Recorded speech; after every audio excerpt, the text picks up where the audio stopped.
প্রিয় ছাত্রছাত্রীরা, আজকে আমি তোমাদেরকে এই ভিডিওর মাধ্যমে ক্লাস 9-এর ভৌতবিজ্ঞানের যে সমস্ত প্রশ্নগুলো দেওয়া হয়েছে 2025 সালের রায়মার্টিন প্রশ্নবিচিত্রাতে স্কুল নম্বর 9 নম্বর স্কুলে পেজ নম্বর 267-তে, সেখানে গ্রুপ এ, বি এবং সি এর যে প্রশ্নগুলো আছে সমস্ত প্রশ্নের উত্তর আমরা আলোচনা করবো আজকে এই ভিডিওর মাধ্যমে। তোমরা ভিডিওটা শুরু থেকে শেষ অবশ্যই দেখবে এবং চ্যানেলে যদি নতুন হয়ে থাকে অবশ্যই তোমরা চ্যানেলটাকে সাবস্ক্রাইব করে রাখবে পরবর্তী যে স্কুলগুলো আছে সেগুলোর প্রশ্ন উত্তর পাওয়ার জন্য। এবং এর আগের যে স্কুলগুলো ছিল সেগুলোর প্রশ্ন উত্তর আমরা আলোচনা করে দিয়েছি, তোমরা প্লেলিস্ট থেকে পেয়ে যাবে, সেগুলো অবশ্যই দেখে নিও সেখান থেকে। আর এই প্রশ্নোত্তর পিডিএফ তোমরা পরবর্তীতে আমাদের টেলিগ্রাম চ্যানেল থেকে পেয়ে যাবে, ডিসক্রিপশনে লিঙ্ক দেওয়া আছে টেলিগ্রাম চ্যানেলের, সেখান থেকে যুক্ত হতে পারবে। তো 9 নম্বর স্কুলে দেখো যে প্রশ্নগুলো দেওয়া হয়েছে গ্রুপ এর মধ্যে 8টা এমসিকিউতে প্রশ্ন দেওয়া আছে। 8 নম্বর একের দাগে বলা আছে সঠিক উত্তরটি নির্বাচন করে পূর্ণ বাক্যে লেখো। তো প্রথম প্রশ্ন এখানে দেওয়া আছে একটি পাত্রে 1.36 কেজি পারদ ধরে 0 ডিগ্রি সি মানে 0 ডিগ্রি সেন্টিগ্রেড উষ্ণতায় এই তাপমাত্রায় 1000 কেজি পার মিটার কিউব ঘনত্বের তরল ধরবে। তো এখানে তোমাদের হবে কি, এখানে তোমাদের সঠিক এখানে এই তাপমাত্রায় এত কেজি বাই মিটার কিউব ঘনত্বের তরল ধরবে, সেটা হবে অপশান এ অর্থাৎ 0.1 কেজি এত ঘনত্বের এতটা তরল ধরবে। এরপরে প্রশ্ন দেখো দেওয়া আছে কি, সেটা বলা হয়েছে একক আয়তনে ক্ষমতা বাই চাপ যে রাশিটিকে সূচিত করে তা হলো, সেটা কি হবে একক আয়তনে ক্ষমতা বাই চাপ, সেটা তোমাদের হবে কি কম্পাঙ্ক, এই কম্পাস। এটাকে বলা আছে কোনো বস্তুর বেগ V equals to X minus A into T square by B T cube minus C, যেখানে এক্স সরণ ও টি সময় এবং এ বি সি তিনটি ধ্রুবক হলে এ বাই বি সি যে রাশিটিকে নির্দেশ করবে তা হলো কি, তা হলো এখানে তোমাদের কি বলা আছে দেখো, এখানে এক্স হচ্ছে সরণ, টি হচ্ছে সময় এবং এ বি সি তিনটে রাশি। তাহলে এ বাই বি সি সেটা কি এখানে নির্ধারণ করবে, সেটা তোমাদের নির্ধারণ করবে কি অপশান সি অর্থাৎ ত্বরণ। এরপরের যে প্রশ্নগুলো এখানে আছে দেখো, সেটা বলা হয়েছে কি 4 দাগের প্রশ্ন, সেটা এখানে বলা হয়েছে যে সমত্বরণে গতিশীল বস্তুর ত্বরণ সময় লেখচিত্রের নতির মান, সেটা হবে 0 ডিগ্রি 0। এবং এরপরে প্রশ্ন বলা হয়েছে আইসোটোপ আবিষ্কার করেন কে, এটা হবে সডি। এরপরে প্রশ্ন 0.5 কেজি ভরের একটি বল দেয়ালে অনুভূমিকভাবে 50 সেন্টিমিটার পার সেকেন্ড বেগে ধাক্কা খেয়ে অনুভূমিক দিকে 30 সেন্টিমিটার পার সেকেন্ড বেগে ফিরে এলো, বলটির দ্বারা দেওয়ালে প্রযুক্ত বলের ঘাতের মান হবে এসআই এককে, সেটা কত হবে, তো সেটা হবে 0.4।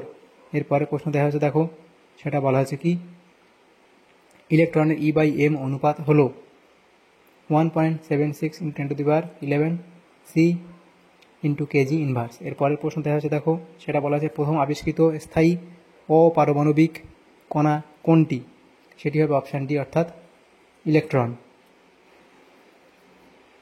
এরপরে প্রশ্ন দেখো দেওয়া হচ্ছে যে গ্রুপ বি এর মধ্যে যে প্রশ্নগুলো 2 দাগে নিজের প্রশ্নগুলির নির্দেশ অনুযায়ী অতি সংক্ষিপ্ত উত্তর দাও।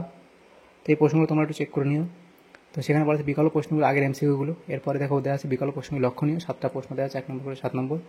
তো 2 দাগে 1 বলে সত্য বা মিথ্যা লেখো, কোনো বস্তুর ভরবেগ 0 তার ত্বরণ কি 0 হবেই, তাহলে এটা হচ্ছে মিথ্যা। এরপরে প্রশ্ন অথবা দিয়ে প্রশ্ন কি আছে, অভিকর্ষহীন স্থানে সাধারণ তুলা দিয়ে মাপা যাবে কি, অভিকর্ষহীন স্থানে সাধারণ তুলা দিয়ে মাপা যাবে কি, তাহলে লিখবে কি এটা লিখবে এই অবধি। এরপরে প্রশ্ন দেখো দেওয়া হয়েছে কি যে দুটি বলকে একই সঙ্গে একটি মসৃণ মেঝেতে একইভাবে গড়িয়ে দিলে দেখা গেল দ্বিতীয় বলটির ত্বরণ প্রাথমিক এর 1/4 প্রথম ও দ্বিতীয় বলের ভরের অনুপাত কত, তাহলে তোমাদের ভরের অনুপাত হবে কি, প্রথম দেখো এটা 1/4 যদি হয়, দ্বিতীয় যদি দুটি বলকে, তাহলে তাদের অনুপাত হবে তোমাদের 1, এটা তোমাদের হবে কি 4p, আচ্ছা এটা তোমাদের অনুপাত হবে p/4, তারপর হবে 1:4 তাদের অনুপাত হবে। এরপরে প্রশ্ন দেওয়া আছে দেখো দুটি ভেক্টর রাশির সহযোগে গঠিত একটি স্কেলার রাশির উদাহরণ দাও, সেটা তোমরা লিখবে শক্তি। এরপরে আছে বোর ও বুড়ির 2n² সূত্রের দুটি সীমাবদ্ধতা লেখো।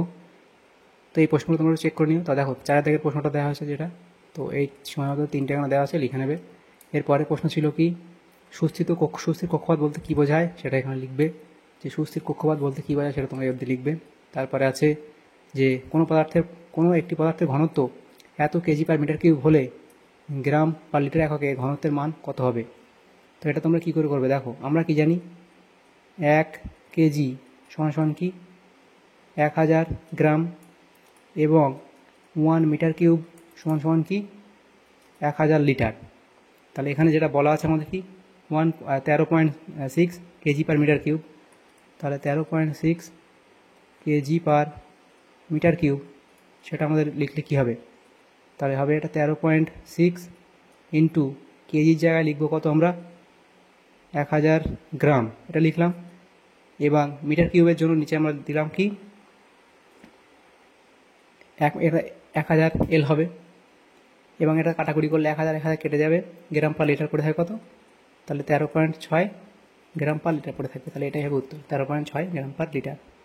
এরপরে প্রশ্ন 4 দেখে নিউটনের গতিসূত্রের সীমাবদ্ধতা লেখো।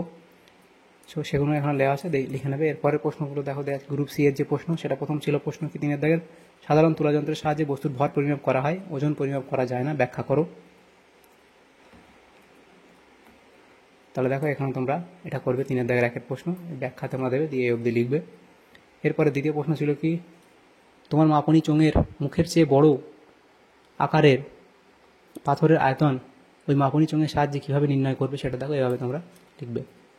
এরপরে আছে 3 দাগের প্রশ্ন, একটি বলকে উপরে ছুঁড়ে দিলে প্রথমে তার ভরবেগ কমে এবং পরে ভরবেগ বাড়ে, এই ঘটনা কি রৈখিক ভরবেগের সংরক্ষণ সূত্র লঙ্ঘন করে, ব্যাখ্যা করো। তাহলে অবধি লিখবে। এরপরে আছে বৃষ্টি ভেজা রাস্তায় ছোট ছোট পা ফেলে হাঁটাচলা করতে হয় কেন, সেটা অবধি লিখবে।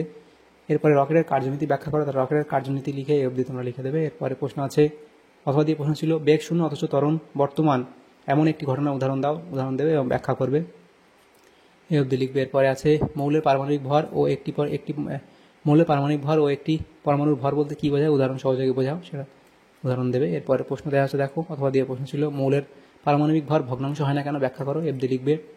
এরপরে আছে উইলিয়াম ক্রুক্স এর ক্যাথোড রশ্মি উৎপাদন বর্ণনা করো, অবধি লিখবে। তারপরে দেওয়া আছে 8 দাগের প্রশ্ন, পরমাণু নিউক্লিয়াসে ইলেকট্রন না থাকা সত্ত্বেও তেজস্ক্রিয় বিকিরণের সময় বিটা কণা নির্গত হয় কেন, এটা হচ্ছে আলফা কণা। আচ্ছা এইটা তোমরা ঠিক করে লিখবে, এই জায়গাটা এটা হচ্ছে আলফা রশ্মি। তোমাদের যদি সামান্যতম উপকার এসে থাকে ভিডিওটা অবশ্যই লাইক করবে এবং বেশি বেশি করে বন্ধুদের সাথে শেয়ার করবে। আর পরবর্তী যে স্কুলগুলো আছে সেগুলোর প্রশ্ন পাওয়ার জন্য অবশ্যই তোমরা আমাদের চ্যানেলটাকে সাবস্ক্রাইব করে রাখবে। Thank you, thanks for watching.